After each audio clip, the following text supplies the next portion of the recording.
Hello అందరికీ welcome to Madhu graceful bytes. ఈరోజు మన ఛానల్లో మీకోసం చాలా స్పెషల్ రెసిపీ చూపిస్తున్నాను. అది క్యారెట్ అలాగే మామిడికాయ పచ్చడి చూపిస్తున్నాను. ఈ పచ్చడి వచ్చేసి చాలా సింపుల్గా అండి, అంటే ఈజీగా ఎవరైనా ప్రిపేర్ చేసుకునేలాగా చూపిస్తున్నాను. ఇక్కడ నేను క్యారెట్తో చేస్తున్నాను కాబట్టి అది ఇంకా టేస్టీగా ఉంటుంది. ఎప్పుడు ప్లెయిన్గా మామిడికాయే కాకుండా ఇలా క్యారెట్ వేసుకొని చేసుకోండి. ఒక్కసారి ట్రై చేయండి, మీ అందరికీ తప్పకుండా నచ్చుతుంది. అండ్ అలాగే ఇది అసలు టైం టేకింగ్ ప్రాసెస్సే కాదు, కేవలం మనం 5 నిమిషాల్లోనే ఈ పచ్చడిని ప్రిపేర్ చేసుకోవచ్చు. ఈ పచ్చడి మనము ఫ్రిడ్జ్లో పెట్టుకుంటే ఒక 20 డేస్ వరకు, 20 to 25 డేస్ వరకు నిల్వ ఉంటుంది. బయట పెట్టుకుంటే 1 వీక్ వరకు నిల్వ ఉంటుంది. మరి ఇంత టేస్టీ అయిన క్యారెట్ మామిడికాయ పచ్చడి ఎలా ప్రిపేర్ చేయాలో మీకు తెలుసుకోవాలని ఉందా? మరి ఇంకెందుకు లేట్, మనము ఇప్పుడు వీడియో కంప్లీట్గా చూసి ఇప్పుడు మనము ట్రై చేసేద్దాం. ఇప్పుడు ఇది ఎలా ప్రిపేర్ చేయాలో వీడియోలోకి వెళ్ళిపోదాం రండి. ఇక్కడ నేను 2 మామిడికాయలను తీసుకున్నాను, అలాగే 4 వరకు క్యారెట్స్ని తీసుకున్నాను. వీటిని మనం పీల్ చేసుకున్న తర్వాత ఇప్పుడు క్యారెట్ని మనము చక్కగా తురుముకోవాలి. ఈ విధంగా తురుముకొని పక్కకు పెట్టేసుకోవాలి. అలాగే మామిడికాయలని కూడా ఇలా మనం దాని పొట్టు అంతా కూడా తీసేసి దీన్ని కూడా మనం నీట్గా ముక్కల్లాగా కట్ చేసుకోవాలి. ఇక్కడ నేను మామిడికాయని తురుముకోవట్లేదు, మీకు ఒకవేళ మామిడికాయ తురుముకోవాలి అంటే అలా కూడా చేసుకోవచ్చు, కానీ నేనైతే ఇక్కడ ముక్కల్లా కట్ చేసుకున్నాను. తరువాత మనం స్టవ్ ఆన్ చేసుకొని ప్యాన్ పెట్టుకొని 1/2 టీ స్పూన్ వరకు మెంతులు, 1 టీ స్పూన్ వరకు ఆవాలని వేసుకోవాలి.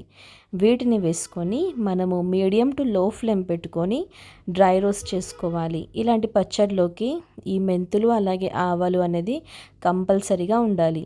ఇలా దీన్ని గ్రైండ్ చేసుకొని పక్కకు పెట్టేసుకోవాలి. తర్వాత మనం మిక్సింగ్ బౌల్ తీసుకొని దాంట్లోకి మనము కట్ చేసి పెట్టుకున్న మామిడికాయ ముక్కలని అలాగే తురిమి పెట్టుకున్న క్యారెట్ని వేసేసుకోవాలి. ఇలా మామిడికాయలని అలాగే క్యారెట్ని వేసుకొని ఒకసారి మనము చక్కగా మిక్స్ చేసుకోవాలి. ఈ విధంగా మిక్స్ చేసుకున్న తర్వాత దీంట్లోకి మనము రుచికి సరిపడంత ఉప్పుని వేసుకోవాలి. అలాగే ఘాటుకి కారం కూడా వేసుకోవాలి. పచ్చడిలోకి ఉప్పు అలాగే కారం అనేది ఎక్కువగానే పడుతుంది, సో చూసి వేసుకోండి. ఇలా ఉప్పు కారం వేసుకున్న తర్వాత దీన్ని మనము చక్కగా మిక్స్ చేసుకోవాలి. ఈ విధంగా కలుపుకున్న తర్వాత చిటికెడు పసుపుని కూడా యాడ్ చేసుకోవాలి. ఇలా పసుపు వేసుకొని మరొకసారి మనము మామిడికాయలని అలాగే క్యారెట్ని బాగా మిక్స్ చేసేసుకోవాలి. ఇప్పుడు దీంట్లోకి మనము 1/2 నిమ్మకాయని వేసుకోవాలి. నిమ్మకాయ అనేది మీ పులుపుని బట్టి వేసుకోండి. ఇక్కడ నాకైతే 1/2 నిమ్మకాయ అనేది సరిపోయింది.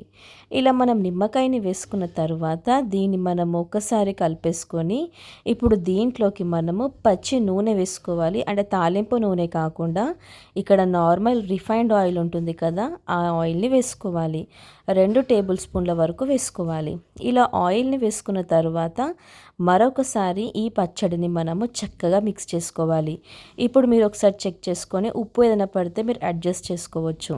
తర్వాత మనం గ్రైండ్ చేసి పెట్టుకున్న ఆవాలు మెంతి పొడిని వేసేసుకోవాలి. ఈ విధంగా వేసుకొని మనము 2-3 నిమిషాల వరకు చక్కగా ఇదంతా పట్టేసుకునేలాగా మిక్స్ చేసుకోవాలి. ఇప్పుడు మనము తాలింపు కోసము ప్యాన్ పెట్టుకొని 2 టేబుల్ స్పూన్ల వరకు ఆయిల్ని వేసుకోవాలి. తర్వాత ఆవాలు జీలకర్రని వేసుకోవాలి. ఆవాలు జీలకర్ర చక్కగా వేగిపోయిన తర్వాత ఇప్పుడు దీంట్లోకి మనము పొట్టు తీసి పెట్టుకున్న వెల్లుల్లిని కూడా వేసుకోవాలి. అలాగే 3 ఎండుమిర్చిని అలాగే కొద్దిగా కరివేపాకుని కూడా యాడ్ చేసుకోవాలి. ఇలా వీటిని వేసుకొని మనం తాలింపు కంప్లీట్గా చల్లగా అయిన తర్వాత ఈ పచ్చడిలోకి యాడ్ చేసుకోవాలి. వేడిగా ఉన్నప్పుడు వేసుకోవద్దు, తాలింపు అనేది కంప్లీట్గా చల్లగా అయిపోవాలి. ఇలా చల్లగైన తాలింపుని మనం ఈ పచ్చడిలోకి వేసుకొని ఒకసారి మనము చక్కగా మిక్స్ చేసుకోవాలి. అప్పుడు ఆయిల్ అంతా కూడా ఈ పచ్చడికి చక్కగా పట్టేసుకుంటుంది. ఇక్కడ నేను చేసింది తక్కువ క్వాంటిటీ కాబట్టి ఆయిల్ అనేది నేను ఎక్కువగా వేయలేను. మీరు ఒకవేళ ఎక్కువ క్వాంటిటీలో చేసుకుంటే ఆయిల్ అనేది కంపల్సరీగా ఉండాలి. ఎందుకంటే ఇక్కడ నేను చేసిన పచ్చడి కంపల్సరీగా 2 డేస్లో అయిపోతుంది, ఎందుకంటే అంత టేస్టీగా ఉంటుంది. చూసారు కదా, చాలా సింపుల్ ప్రాసెస్ ఇది, ఎవరైనా ఈజీగా ప్రిపేర్ చేసుకోవచ్చు. ఇలా వేడి వేడి అన్నంలో ఈ పచ్చడి వేసుకుని తింటే ఆ టేస్ట్ అసలు చాలా బాగుందండి. మనకి ఆ పులుపు, అలాగే నిమ్మకాయ వేసుకున్నాం, అలాగే మామిడికాయ వేసుకున్నాం. కానీ ఎక్కడ కూడా మనకి క్యారెట్ వేసామని అస్సలు చెప్పలేము. అంత టేస్టీగా ఉంది. అండ్ ఇది ఎవరికైనా ఈజీగా నచ్చుతుంది.